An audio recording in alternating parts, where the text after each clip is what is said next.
Halo semuanya, pada kesempatan ini kami akan membahas tentang postmodernisme dan postkolonialisme. Selamat menyaksikan. 1. Postmodernisme. Postmodernisme adalah sebuah pandangan kerangka pikir atau aliran filsafat yang berkaitan dengan sikap dan cara berpikir yang muncul di abad 20 dari para pemikir dunia yang tentu saja keberadaannya sangat mempengaruhi perkembangan dan kebudayaan manusia. Ada dua ahli penting dalam postmodernisme yang membicarakan tentang perkembangannya. Yang pertama, Michel Foucault yang membicarakan tentang arkeologi kuasa dan genealogi pengetahuan, dan Derrida yang membicarakan tentang dekonstruksi bahasa dan diferensi. Yang pertama, Michel Foucault. Michel Foucault adalah seorang tokoh postmodernisme yang menolak keuniversalan pengetahuan. Berikut merupakan beberapa asumsi pemikiran pencerahan yang ditolak oleh Foucault, yaitu yang pertama, pengetahuan itu tidak bersifat transcendental atau universal, tetapi khas untuk setiap waktu dan tempat. Yang kedua, tidak ada pengetahuan yang mampu menangkap karakter objektivitas dunia, tetapi pengetahuan itu selalu mengambil perspektif.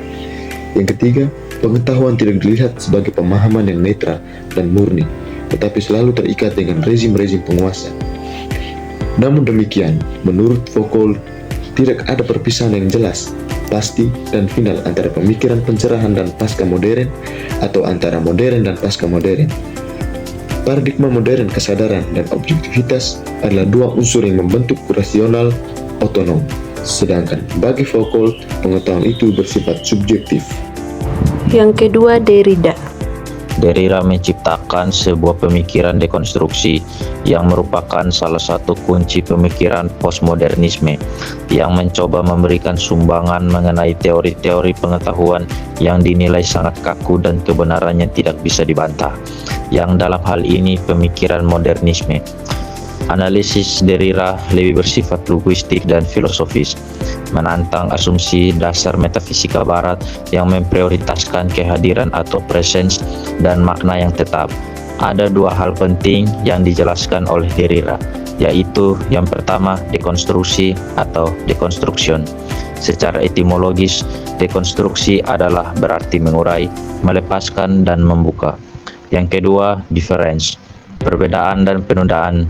Ini adalah neologisme Derrida yang menggabungkan perbedaan atau difference dan penundaan atau deferral. Makna suatu tanda atau sing berasal dari perbedaannya dengan tanda lain dalam sistem bahasa dan selalu tertunda, tidak pernah sepenuhnya hadir pada saat komunikasi. Jadi pada dasarnya Foucault dan Derrida menawarkan perspektif yang sangat berbeda namun saling melengkapi dalam mengkritik fondasi pemikiran modern, terutama seputar kebenaran, realitas, dan subjektivitas manusia. Fokus utama Foucault adalah pada dinamika sosial dan sejarah kekuasaan, sementara Derrida berfokus pada struktur bahasa dan ketidakstabilan makna tekstual. Yang kedua, postkolonial. Menurut Edward Said dan Asil Membe, postkolonial adalah kritik terhadap warisan dan dampak kolonialisme yang berkelanjutan. Kedua ahli ini merupakan tokoh penting dalam postkolonialisme. Said berfokus pada wacana budaya dan pengetahuan atau orientalisme, sedangkan Membe lebih menekankan pada manifestasi kekuasaan politik dan kondisi kehidupan kontemporer di bekas jajahan. Yang pertama, Edward Said yang membahaskan tentang orientalisme dan wacana pengetahuan.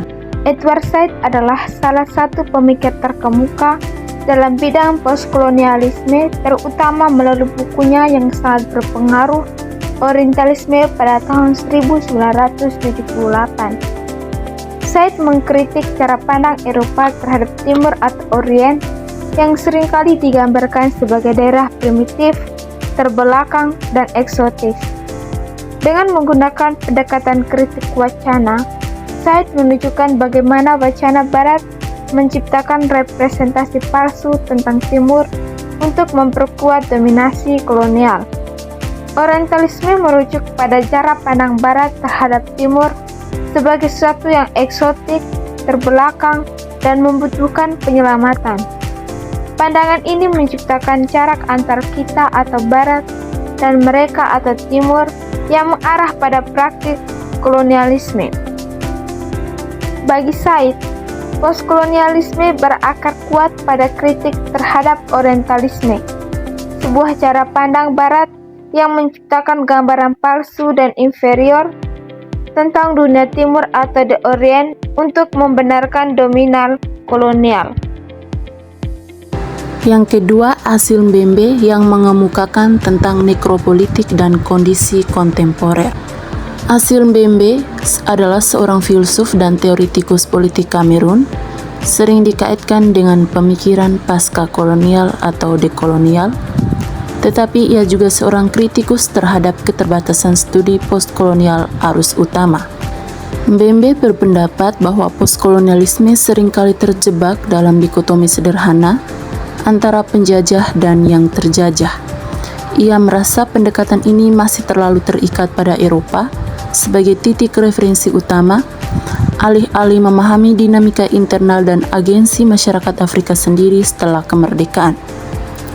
Asil Mbembe di sisi lain memperluas analisis postkolonial melampaui fokus budaya Said ke ranah politik dan kekuasaan yang lebih brutal dan eksplisit di era kontemporer. Ia seringkali mengkritik keterbatasan pemikiran postkolonial yang terlalu terpusat pada kritik humanisme Eropa sebagai tujuan akhir. Yang pertama, nekropolitik atau necropolitics. Mbembe memperkenalkan konsep nekropolitik yang merujuk pada cara kekuasaan digunakan untuk menentukan siapa yang boleh hidup dan siapa yang harus mati. Ini menyoroti bentuk-bentuk kekerasan ekstrim dan kontrol atas kehidupan di bekas kolonial dan di bawah rezim pasca kolonial. Kondisi kontemporer dengan pemikiran Mbembe cenderung lebih fokus mengkritik kondisi politik material saat ini di Afrika dan tempat lain, menyerukan di akhirnya ketergantungan dan kontrol eksternal yang berkelanjutan.